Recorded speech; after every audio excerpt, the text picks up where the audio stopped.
Hello and welcome to Yadnya Investment Academy. मेरा नाम है शैनिक भंडारी और आज की इस वीडियो में हम बात करने वाले हैं ई क्लर्क सर्विसेज लिमिटेड इस कंपनी के बारे में।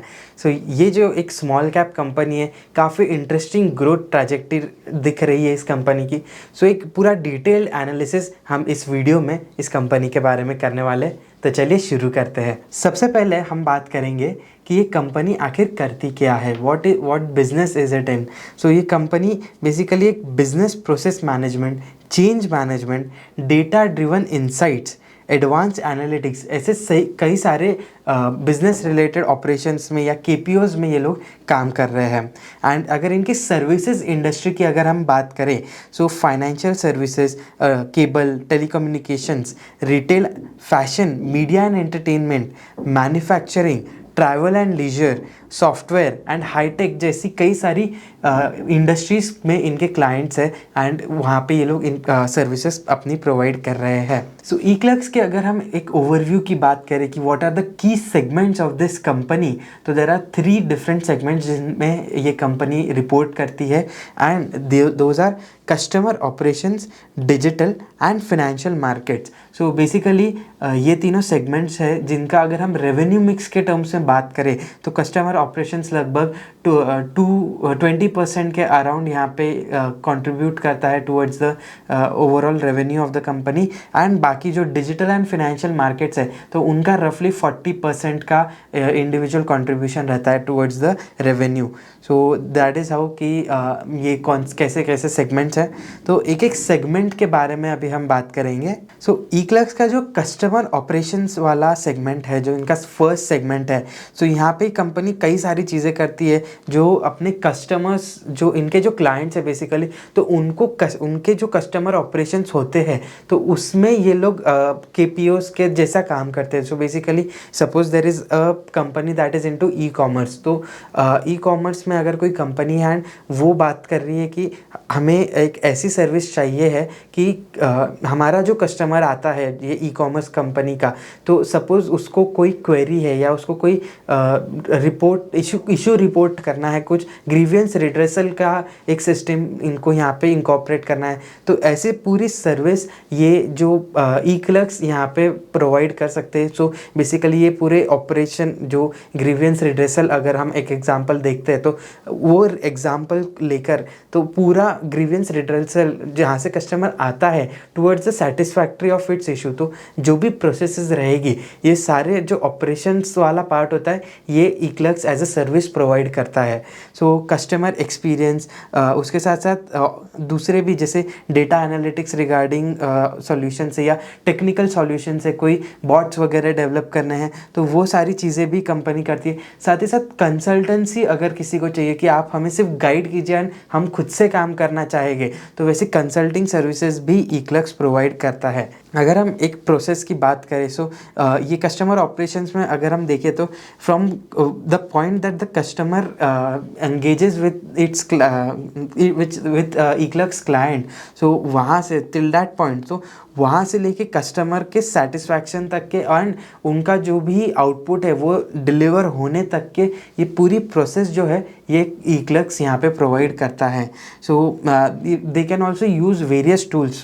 हम फॉर एग्जांपल अगर हम देखते हैं कि पहले जो फूड डिलीवरी ऐप्स होते थे तो उनमें जो ग्रीवियंस रिड्रेसल का तो हम डायरेक्टली किसी पर्सन से हम चैट करते थे, बट अभी काफ़ी सारी चीज़ें ऑटोमेट हो गई है। There are bots that are being used to communicate with the customers. वैसे ही live voice and chat support हो सकता है। ऐसे ही मतलब कई सारे जो ऐसे ऑपरेशंस है जहाँ एक रूल बेस्ड अप्रोच यूज़ किया जा सकता है, तो उन सारी प्रोसेसेस को, उन सारे ऑपरेशंस को ऑटोमेट करने का काम ई क्लर्क्स यहाँ पे करता है। नेक्स्ट हम बात करेंगे ई क्लर्क्स के डिजिटल सेगमेंट की। This segment is basically all about data. Data management, उनका एनालिसिस एंड उसके बाद डेटा का यूज़ करके मार्केटिंग कैसे करना, ये सारी सॉल्यूशंस, ये सारी सर्विसेज ई क्लर्क्स प्रोवाइड करता है।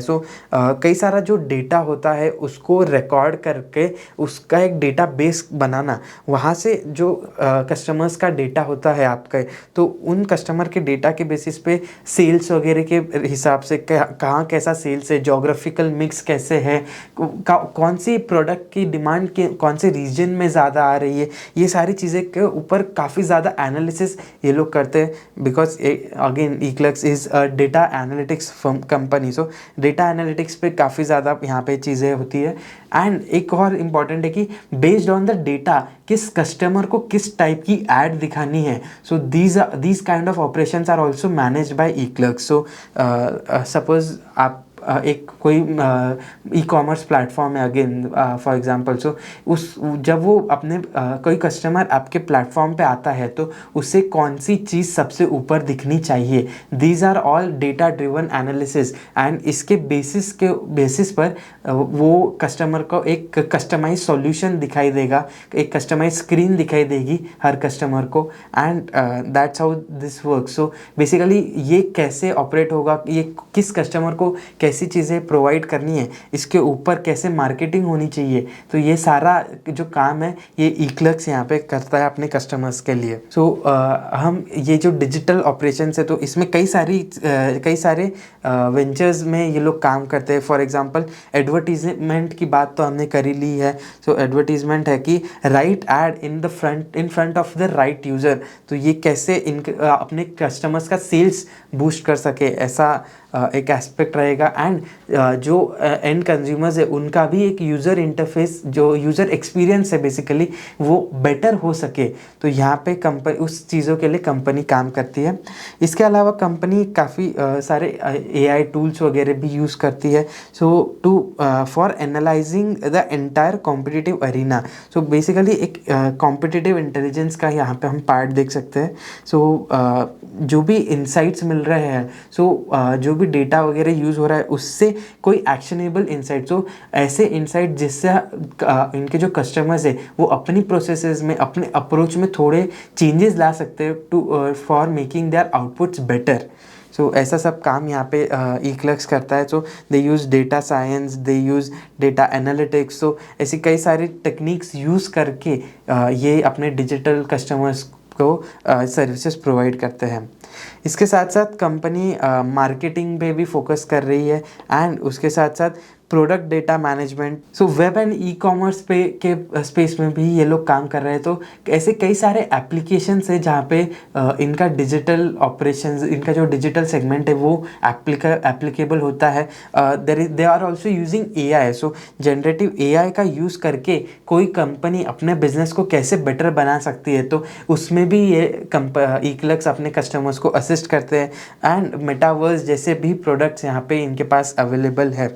सो ऐसे कई सारी चीज़ों में कंपनी का फोकस है in the digital segment. Next company का जो third and the last segment है, that also again constitutes of 40% of the revenue, so that is the financial market. So financial markets में कंपनी मल्टीपल चीज़ें यहाँ पे कर रही है। For example trade support, client life cycle management, reference data, asset servicing कर रही है, settlement and clearing and analytics. तो ऐसे कई सारी सर्विसेज यहाँ पे ईक्लर्क्स प्रोवाइड करता है। सो अगर हम इन सर्विसेज को समझे कि ये एक्चुअली में क्या होता है, so for example trade support है। सो ये कंपनी के जो क्लाइंट्स है वो बहुत OTC है, यानी कि ओवर द काउंटर और एक्सचेंज ट्रेडेड, यानी जो NSE BSE जैसे एक्सचेंजेस होते हैं, तो वैसे एक्सचेंज पे भी ट्रेड होने वाले जो कॉन्ट्रैक्ट्स होते हैं उनको फुलफ़िल करते हैं। तो कॉन्ट्रैक्ट को फुलफ़िल करना या जो ट्रेड है उनको एग्जीक्यूट करना तो इनके कस्टमर्स का प्राइमरी वर्क है,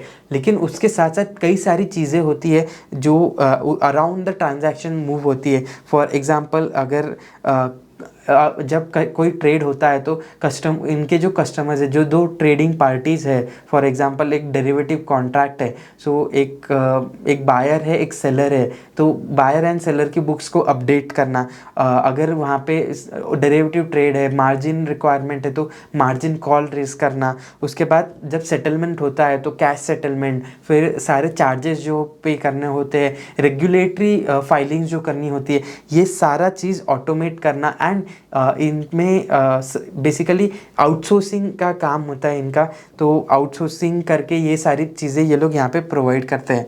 उसके साथ साथ एनालिटिक्स वगैरह पे भी यहाँ पे ये लोग काम करते हैं कि कैसे मतलब इनके कस्टमर्स का पोर्टफोलियो वगैरह जो है या इनके कस्टमर्स की जो ट्रेड्स है, so how secured are they, तो ऐसा भी सर्विसेज ये लोग यहाँ पे प्रोवाइड करते हैं। This is an interesting chart about eClerx. So अगर हम केपीओ या नॉलेज प्रोसेस आउटसोर्सिंग की बात करें, सो जो भी आउटसोर्सिंग वाला बिजनेस है that could be divided into a pyramid. So हम बॉटम ऑफ द पिरामिड की बात करें, ये यानी कि ये जो ब्लू जोन है, तो यहाँ पे बहुत ज़्यादा ऑटोमेटेड चीज़ें प्रोवाइड होती है। सो मोस्टली यहाँ पे बड़ी आईटी कंपनीज जो होती है वो इन सारे rule based processing and voice and data capture पे ज़्यादा फोकस करती है। सो बेसिकली बीपीओ जो हम ऑन अ लार्ज स्केल बोलते हैं, तो बीपीओ बेस्ड फोकस ज़्यादा होता है। सो यहाँ पे किसी भी कंपनी को खुद से एक्सपर्टीज़ देने की ज़रूरत नहीं है।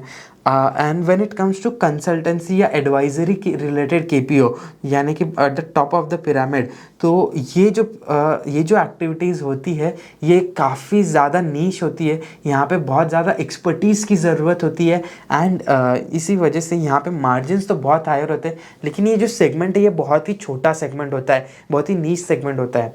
एंड अगर हम ई क्लर्क्स की बात करें, सो ई क्लर्क्स जो है ये एक बहुत ही स्वीट स्पॉट पे यहाँ पे बैठा हुआ है, जो जहाँ पे there is some level of expertise that is required from the partners of the company। मतलब जो कंपनी के एम्प्लॉयज़ है उन्हें एक स्पेशल ट्रेनिंग से गुजरना पड़ता है एंड उनका जो ह्यूमन इंटरवेंशन का पार्ट है वो भी इम्पॉर्टेंट है कि उनकी एक्सपर्टीज़ बहुत यूज़ होगी एंड साथ ही साथ यहाँ पे जो मार्जिन्स है वो भी अच्छे खासे बन जाते हैं। अगर हम इस कंपनी के रेवेन्यूज़ की बात करें, सो FY23 में एंड FY22 में काफ़ी अच्छी ग्रोथ देखने को मिली थी। लेकिन अगर हम उसके पहले देखें कोविड ईयर्स में, सो FY20 FY21 जो था एंड उसके पहले भी अगर हम देखें FY19 में, तो सिंगल डिजिट रेवेन्यू ग्रोथ देखने को मिली थी। लेकिन FY22 में सब्सटैंशियल जंप आया एंड 35% का इंक्रीज़ रहा था उस साल एंड FY23 में अगेन 17% का इंक्रीज़ रहा था। 9 मंथ्स FY24 की अगर हम बात करें तो $262 मिलियन का रेवेन्यू अभी तक के कंपनी ने इस पीरियड में किया है एंड जो अगर हम इसे ईयर ऑन ईयर बेसिस पे कंपेयर करें फ्रॉम 9 मंथ FY23 से, सो लगभग 6% का ईयर ऑन ईयर ग्रोथ यहाँ पे रिपोर्ट किया है कंपनी ने। सो मैनेजमेंट ने ऑलरेडी गाइड किया था कि FY24 ये जो ईयर रहेगा यहाँ पे एक हायर सिंगल डिजिट ग्रोथ की एक्सपेक्टेशन उन्होंने सेट कर दी थी, बिकॉज यहाँ पे कुछ ट्रांजिशंस चल रहा है बिजनेस में, मैनेजमेंट भी यहाँ पे कंपनी का चेंज हुआ है, तो अभी नेक्स्ट आने वाला जो आउटलुक रहेगा that would be very important and very crucial to watch out for. अगर हम यही चीज़ INR में बात करें, रुपीज़ करोर्स की बात करें, सो एक सिमिलर ट्रेंड दिखता है कि FY18 से लेके FY21 में hardly there is any growth, लेकिन FY22 और FY23 में सब्सटैंशियल ग्रोथ यहाँ पे दिखाई दी है एंड 9 मंथ FY24 में 2159 करोड़ का रेवेन्यू ये कंपनी ने ऑलरेडी कर लिया है, जो एक 10.4% का ईयर ऑन ईयर ग्रोथ यहाँ पे दर्शाता है। अगर हम कंपनी के मार्जिन्स की बात करें, सो मार्जिन्स जो है FY22 में पीक मार्जिन्स हमें देखने को मिले हैं। बेसिकली FY18 से लेके FY21 तक के मार्जिन में एक डिक्लाइन आके एक रिकवरी फेज देखने को मिला था एंड उसके बाद मार्जिन अभी थोड़े स्टेबलाइज दिख रहे हैं। सो कंपनी का कहना है अभी 9 मंथ में अभी अगर हम मार्जिन देखें, EBITDA मार्जिन, सो 26% का मार्जिन यहाँ पे है, बट कंपनी का गाइडेंस जो है for FY25 onwards, so that is on a higher side, 28 to 32% के मार्जिन्स की बात ये लोग यहाँ पे कर रहे हैं। सो अगेन यहाँ से मार्जिन इम्प्रूवमेंट का स्कोप मैनेजमेंट को नज़र आता है, इसीलिए उन्होंने ऐसा एक हायर साइड पे गाइडेंस दिया हुआ है। IT कंपनी है तो एम्प्लॉय मैट्रिक्स की बात कर लेते हैं, तो स्टाफ यूटिलाइजेशन अगर हम देखें तो लगभग 73% का यूटिलाइजेशन रेट्स है। सो बेसिकली कितना स्टाफ जो है इनका बिलेबल होता है, कितने स्टाफ के नंबर ऑफ आवर्स बिलेबल होते हैं, सो लगभग 70 to 75% का एक रेंज हम देख सकते हैं। बीच में FY21 FY22 की अगर हम बात करें तो this was even higher, 77 and 80% पे भी एक यूटिलाइजेशन यूटिलाइजेशन लेवल्स गए थे, बट दैट वाज बिकॉज कि वहाँ पे जो एम्प्लॉय स्ट्रेंथ थी वो भी थोड़ी सी लिमिटेड थी। अगेन कोविड एक रीज़न था वहाँ पे, लेकिन on a long term horizon अगर हम बात करें तो 70 to 75% का एक रेंज यहाँ पे देखने को मिल सकता है इस कंपनी के लिए। Compare to other IT companies this number is on a lower side, but again अगर बिजनेस मॉडल अगर अलग है तो डायरेक्टली ये नंबर कंपेयर करना would not be absolutely correct. But हाँ, ये अगर यूटिलाइजेशन लेवल ज़्यादा होंगे तो एक अच्छा यहाँ पे आउटपुट कंपनी के लिए मिल सकता है, ज़्यादा रेवेन्यू वो लोग बना सकते हैं। अगर कंपनी की जोग्राफिक मिक्स की बात करें सो FY23 में हम देख सकते हैं कि 1900 करोड़ से भी ज़्यादा का रेवेन्यू जो है वो नॉर्थ अमेरिकन रीजन से, and that is mostly driven by the United states. So US पे काफ़ी ज़्यादा डिपेंडेंस हमें यहाँ पे इस कंपनी का देखने को मिल सकता है। एंड बाकी अगर हम रीजन्स देखें तो UK is again another substantial country. उसके अलावा फिर बाकी का जो यूरोपियन रीजन है सो वहाँ पे लगभग 400 करोड़ का रेवेन्यू बनता है। एंड बाकी apart from US and UK, apart from US and Europe, so 186 crore का रेवेन्यू बाकी कंट्रीज से आता है इनका। सो अगर हम रेवेन्यू ग्रोथ की बात करें सो जो इनका सबसे बड़ा जो यहाँ पे जोग्राफी है तो नॉर्थ अमेरिका में लास्ट 5 ईयर्स में 18% का ग्रोथ, 18.5% का ग्रोथ देखने को मिला था, वेरस लास्ट 3 ईयर्स का ये जो ग्रोथ है वो 26% पे रहा है। सो लास्ट 3 ईयर्स में हम देख सकते हैं कंपनी के जो ओवरऑल फाइनेंशियल्स है वो काफ़ी इम्प्रूव होते हुए नज़र आए हैं। So that is one point two note. अगर हम यूरोप और रेस्ट ऑफ द वर्ल्ड का जो सेगमेंट देखें तो लास्ट 3 ईयर्स में यहाँ पे भी जो नंबर्स है ग्रोथ के वो काफ़ी स्ट्रॉन्ग है। सो लगभग 14% एंड 24% का ग्रोथ देखने को मिला है। लेकिन जो UK वाला रीजन है यहाँ पे बहुत ज़्यादा ग्रोथ नहीं आई है, सिर्फ 9.6% का ग्रोथ हमें लास्ट 3 ईयर्स में देखने मिला है। हेड काउंट की अगर हम बात करें सो FY18 से लेके FY20 में तो FY20 में तो हेड काउंट थोड़ा गिरा ही था। FY18 के बाद FY20 के बाद कंपनी के जो नंबर ऑफ एम्प्लॉयज़ है दैट इज़ ऑलमोस्ट डबल। सो लगभग 8,500 के एम्प्लॉयज़ यहाँ पे हुआ करते थे जो आगे जाके 17,000 से भी ज़्यादा हो चुके हैं एज ऑफ दिसंबर 2023। सो अभी हम बात करेंगे कंपनी के क्लाइंट बेस के बारे में। सो इनके जो मेजर कस्टमर्स है बेसिकली जो $5 मिलियन से ज़्यादा पे कर रहे हैं, तो ऐसे लगभग 6 कस्टमर्स हुआ करते थे FY18 में, जो बढ़कर FY23 में 14% से भी ज़्यादा हो चुके हैं। So that is again a substantial increase. तो ओवरऑल अगर हम देखें तो जो टॉप कस्टमर्स है इन पे डिपेंडेंस कंपनी का ज़्यादा रहा था। एक अगर हम क्लाइंट कॉन्सेंट्रेशन भी देख लेते हैं कि ओवरऑल लगभग 71% का जो रेवेन्यू आता था कंपनी का वो FY18 में 71% टॉप 10 कस्टमर्स से आता था। लेकिन ये जो नंबर है that is reduce to 60%, top 5 में 41% एंड बाकी के नेक्स्ट 5 जो है उनमें 19% का रेवेन्यू आता है। सो डाइवर्सिफिकेशन ऑफ कस्टमर्स यहाँ पे जो कॉन्सेंट्रेशन है वो कम होता हुआ नज़र आ रहा है। So this is also good sign for the company. एक लॉन्ग टर्म पिक्चर अभी हम कंपनी के बारे में देखेंगे, कंपनी की हिस्ट्री के बारे में देखेंगे। सो 2000 से 2000s में जब ये स्टॉक लिस्टेड था उसके बाद 2016 तक के ये स्टॉक ने काफ़ी अच्छा परफॉर्म किया। बट उसके बाद 2016 से लेके 2020 तक के ये स्टॉक एक स्टैग्नेशन जोन में बोला जाए या फिर एक करेक्शन जोन में था। सो एक डिक्लाइन, सब्सटैंशियल डिक्लाइन यहाँ पे हमें देखने को मिला था इस पीरियड में। एंड उसके बाद 2021 से ये स्टॉक जैसे वापस से एक काफ़ी सब्सटैंशियल मोमेंटम में आ चुका है। So what are the key reasons behind this, तो ये समझते हैं। सो 2012 से लेके 2016 तक FY12 से लेके FY16 तक के इस कंपनी ने सब्सटैंशियल रेवेन्यू ग्रोथ दिखाया एंड USD टर्म्स में ही 20% का कैगार यहाँ पे देखने को मिला था। सो यहाँ पे रुपी डिप्रिसिएशन वाला पार्ट तो अभी हमने कंसिडर ही नहीं किया है। एंड उसके बाद 2016 या FY16 से लेके FY20 तक के एक लॉन्ग पीरियड ऑफ स्टैग्नेशन देखने को मिला।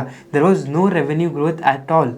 सो what were the key reasons behind this? तो सबसे पहले लॉस ऑफ क्लाइंट्स, कई सारे क्लाइंट्स जो है ये इन्हें छोड़ के चले गए। एंड हमने देखा था कि कंपनी का पहले जो कस्टमर कॉन्सेंट्रेशन था वो बहुत ज़्यादा था, heavy dependence on few number of customers, that was very harmful, it proved very harmful. FY16 से लेकर FY20 में वही चीज़ हुआ कि कुछ मेजर कस्टमर्स छोड़ के चले गए एंड न्यू कस्टमर्स आए, लेकिन उन्होंने सिर्फ कॉम्पेंसेट किया। सो बेसिकली इस वजह से न्यू मतलब रेवेन्यू जो ग्रोथ था वो बिल्कुल भी नहीं हुआ, एक स्टैग्नेशन पीरियड यहाँ हमें देखने को मिला। इसके अलावा कंपनी का एक है ना जो इंडस्ट्री का बेसिकली एक ट्रेंड था कि कैप्टिव शिफ्ट पे ज़्यादा फोकस हो गया था। तो इनके जो कस्टमर्स थे जो काफ़ी बड़े कस्टमर्स को ही ये लोग पहले कैटर करते थे। सो ऐसा हुआ कि इन कस्टमर्स ने खुद का इन हाउस टीम बना ली rather than outsourcing it to companies like eClerx. So basically जो सर्विसेज ये लोग प्रोवाइड कर रहे थे उसमें ऑटोमेशन आने लगा एंड उसके वजह से जो कॉस्ट थी वो कम होने लगी थी। And because of that some major clients जो इनके थे लार्ज साइज क्लाइंट्स, उन्होंने कैप्टिव कंजम्पशन, कैप्टिव यूनिट्स पे एक शिफ्ट कर लिया, जिसके वजह से अगेन यहाँ पे इन्हें कस्टमर लॉस हुआ था। सो वही यही चीज़ थी कि ऑटोमेशन हुआ, ऑटोमेशन के वजह से जो इनके क्लाइंट्स थे वो कैप्टिव यूनिट्स पे चले गए एंड इसकी वजह से उन्हें मल्टीपल क्लाइंट का लॉस हुआ। और उसके साथ साथ रोल ऑफ्स भी बहुत सारे देखने को मिले थे यहाँ पे कंपनी को। सो उसके बाद 2020 के बाद ऐसा क्या हुआ कि ये स्टॉक प्राइस वापस से मोमेंटम में आ गया। सो कंपनी ने क्या किया कि after losing some of their clients they realized कि उनका जो सर्विस मॉडल है, basically there are two types of service. तो एक है मैनेज सर्विसेज और दूसरा है ट्रेडिशनल FT, यानी कि फुल टाइम एम्प्लॉयज़ को एक्सचेंज करते थे। तो बेसिकली FT बेस्ड मॉडल जिसे कहते थे। सो FT बेस्ड जो एक ट्रेडिशनल मॉडल हुआ करता था कि जो कंपनी के जो एम्प्लॉयज़ है वो दूसरी कंपनी के पेरोल पर जाकर काम करें, ऐसे वो लोग काम करते थे। Whereas in manage services it is more like outsourcing, आप एक प्रोजेक्ट बेसिस पे किसी कस्टमर के पास जाके काम कर रहे हो। सो ये एक चीज़ यहाँ पे देखने को मिल सकती है कि एक चेंज यहाँ पे आया था in the how the company does it's business. So manage services पे इनका फोकस शिफ्ट हुआ था।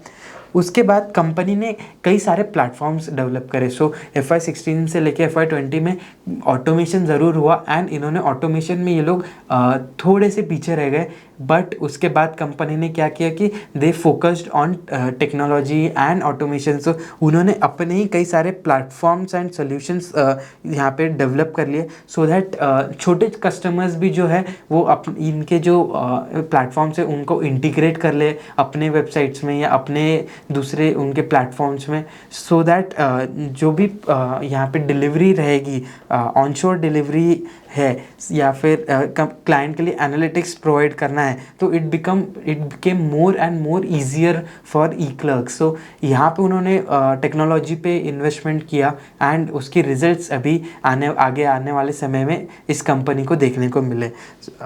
उसके बाद ई-क्लर्क्स की अगर हम बात करें तो इनका जो कस्टमर बेस था वो उन्होंने डाइवर्सिफाई करना चालू किया। हमने एक स्लाइड में पहले भी डिस्कस किया कि 71% से ऑलमोस्ट 60% पे आ गया टॉप 10 कस्टमर्स का revenue concentration. So this is still a substantial number, लेकिन अभी जैसे जैसे क्लाइंट्स जो है वो बढ़ते जाएंगे तो आगे जाके ये कॉन्सेंट्रेशन और भी कम होगा, ऐसा कंपनी का कहना है। इसके अलावा कंपनी ने कुछ एक्विजिशंस भी किए, so they also resulted in basically revenue increase. So इस वजह से भी कंपनी को एक बूस्ट मिला इनके रेवेन्यू और प्रॉफिटेबिलिटी में। So what were this 3-4 acquisitions that this company has done?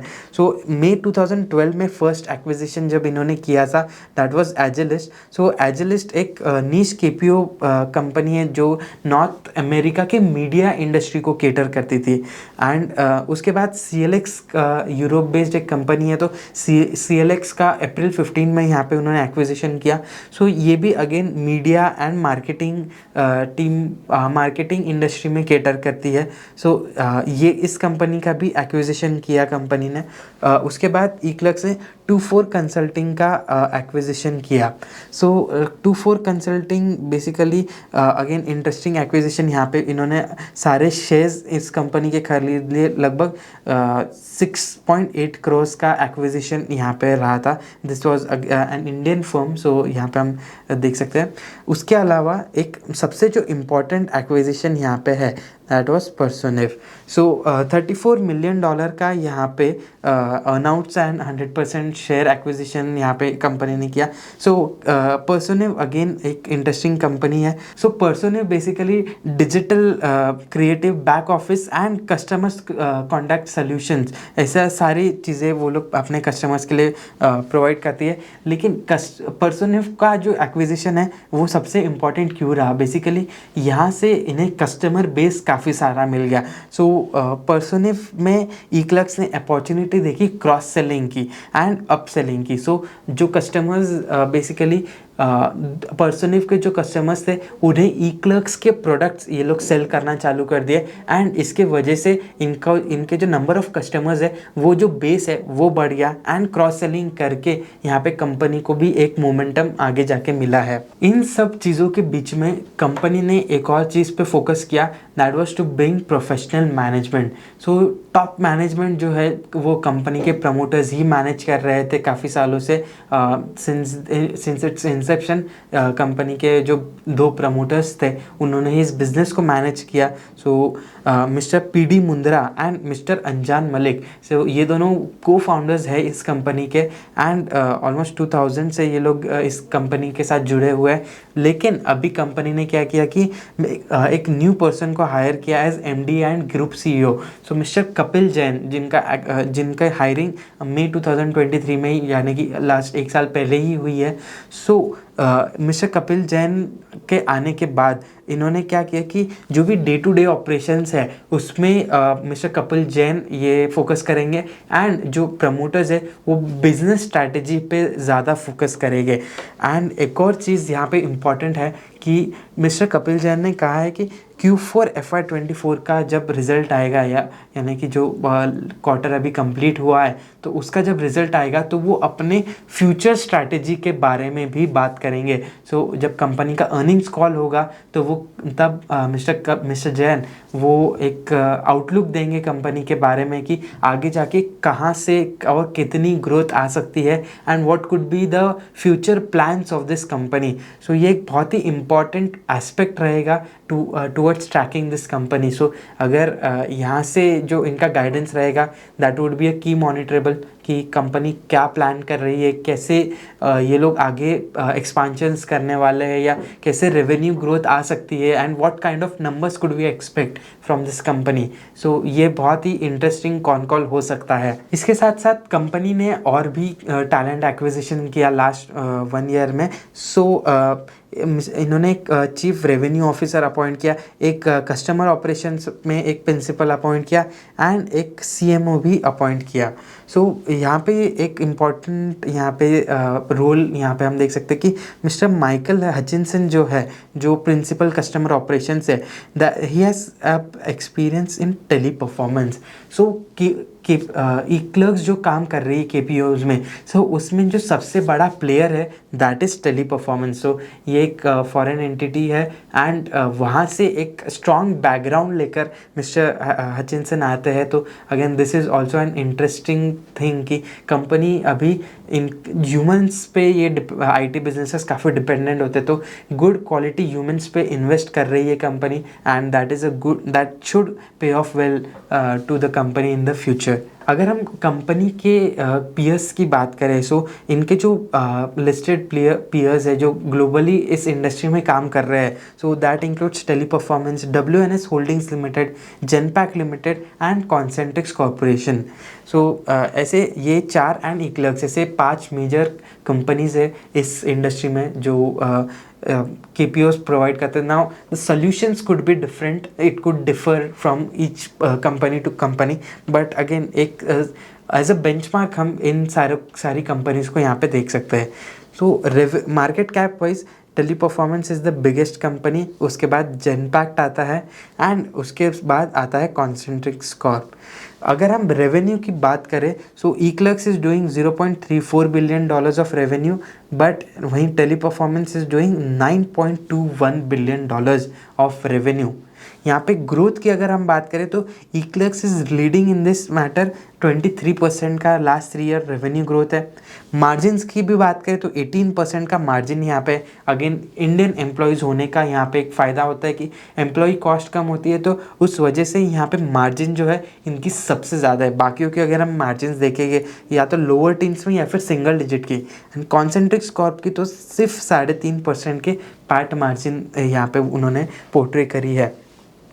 अगर हम पी रेशो की बात करें तो again depending on different market, so eClerx is in a growing market, emerging market, and उसका रेवेन्यू ग्रोथ और मार्जिन भी हायर है। सो 23-24 के पी पे ये स्टॉक ट्रेड करता है। 1 ईयर का रिटर्न भी देखें तो ईक्लर्क्स के जो रिटर्न्स हैं वो अकेली कंपनी जिनके रिटर्न्स पॉजिटिव है, बाकी जो यूएस बेस्ड कंपनीज़ है या अदर कंपनीज़ है तो उन सभी के जो स्टॉक प्राइस रिटर्न्स है वो नेगेटिव है। आरओईज़ की बात करें तो अगेन जेनपैक्ट का आरओई 31% है, after which eClerx is generating 30%। सो ये जो दोनों कंपनीज़ है वो ज़्यादा बेटर आरओईज़ कर रही है। एंड इसका एक रीज़न अगर हम देखें तो नेट इनकम पर एम्प्लॉय की, एक एम्प्लॉय के पीछे कितना इनकम ये कंपनी कमा रही है, तो यहाँ पे $4,889 का नेट इनकम पर एम्प्लॉय है, वही ईक्लर्क्स का 3,000 से ज़्यादा 3,600 का है। बाकी जो कंपनीज़ है वो और भी कम है। So eClerx is doing well, but यहाँ पे स्केल आने के बाद तो हम एक चीज़ यहाँ पे डिटरमाइन कर सकते हैं कि जो रेवेन्यू में डिफरेंस है बाकी सारी कंपनीज़ का और ईक्लर्क्स का, तो वहाँ पे एक एस्पेक्ट दिखता है कि कितना ज़्यादा रेवेन्यू ग्रो हो सकता है, कितना बड़ा ये मार्केट है।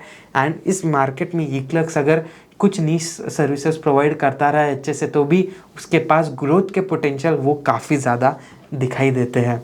नेक्स्ट हम बात करेंगे ईक्लर्क्स के रिस्क के बारे में कि ये कंपनी के पर्सपेक्टिव से what are the key risk, because it is also a very important factor. जब हम किसी भी कंपनी को इन्वेस्टमेंट पर्सपेक्टिव से एनालाइज करते हैं तो risk should always be on our radar कि क्या क्या रिस्क हो सकते हैं। तो सबसे पहला एंड इम्पॉर्टेंट रिस्क यहाँ पे हमें दिखाई जो देता है that is very common to the entire IT industry कि रुपी अप्रिसिएशन अगर हो गया तो इनके रेवेन्यूज़ डिक्लाइन होंगे। साथ ही साथ जो retention of skill head count है, because this business is very much dependent on humans. तो अच्छे जो एम्प्लॉयज़ है आपके, बिकॉज हमने देखा कि कंपनी जो ह्यूमन रिसोर्स है उस पर ज़्यादा फोकस कर रही है, management second level of management पे भी फोकस कर रही है। तो यहाँ पे उनको रिटेन करना वो एक इम्पॉर्टेंट एस्पेक्ट रहेगा कि ज़्यादा समय तक क्या अगर इनके साथ ये लोग रहे तो बेटर रहेगा इस कंपनी के लिए।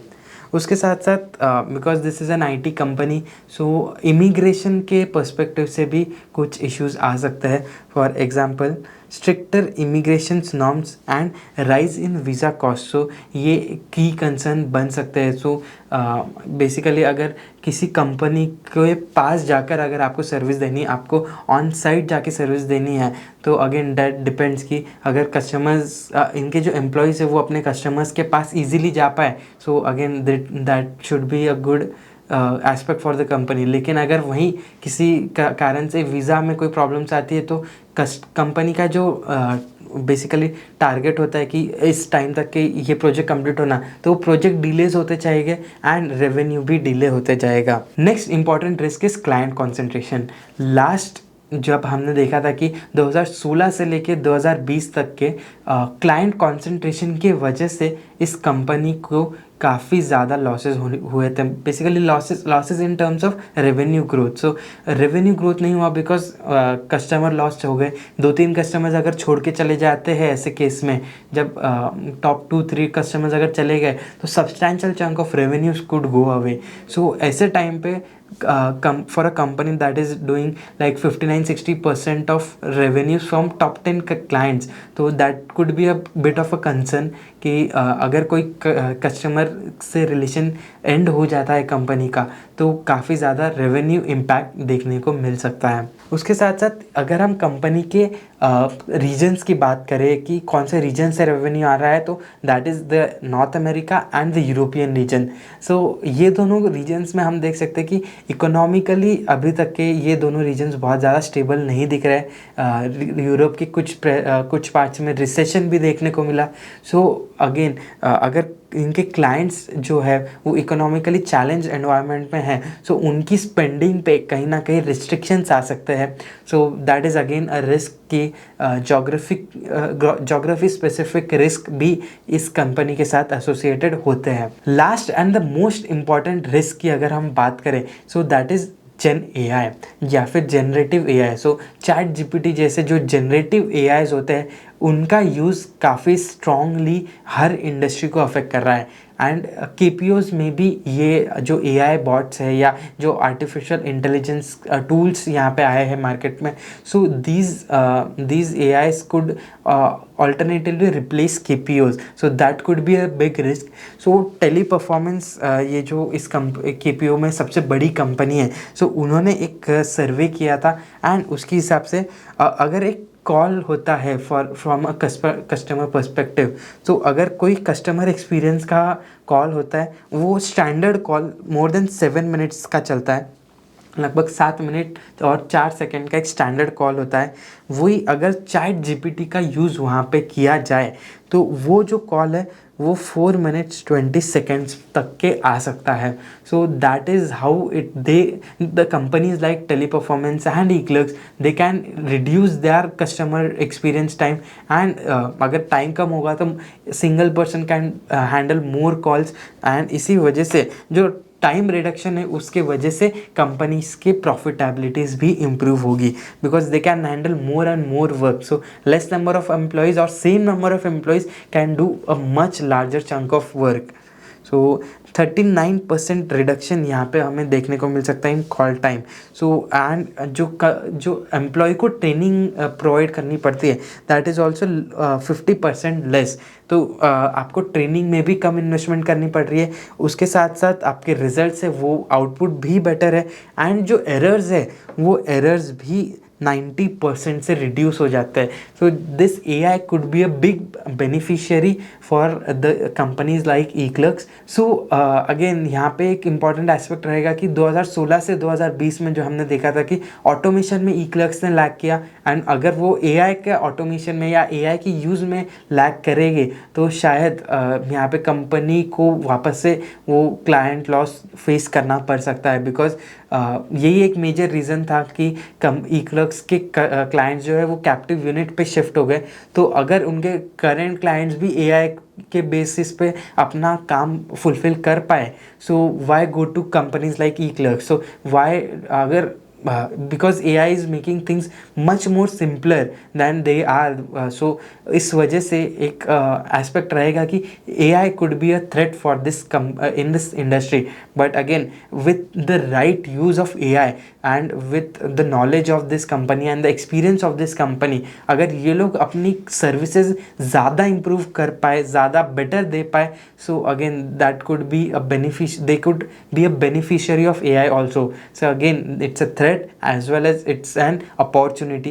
so ये कंपनी आगे जाके कैसे इस AI के टूल को यूज़ करेगी, so that would be interesting to look forward। so this was all about eclerx services limited। इस कंपनी का एक पूरा डिटेल एनालिसिस हमने यहाँ पे किया है। एंड अगर आपको ये वीडियो पसंद आया है तो इसे लाइक कीजिए और अपने व्यूज़ कमेंट में बताइए। एंड ऐसे ही और फंडामेंटल एनालिसिस के लिए यरना इन्वेस्टमेंट अकेडमी के साथ बने रहिए। Thank you.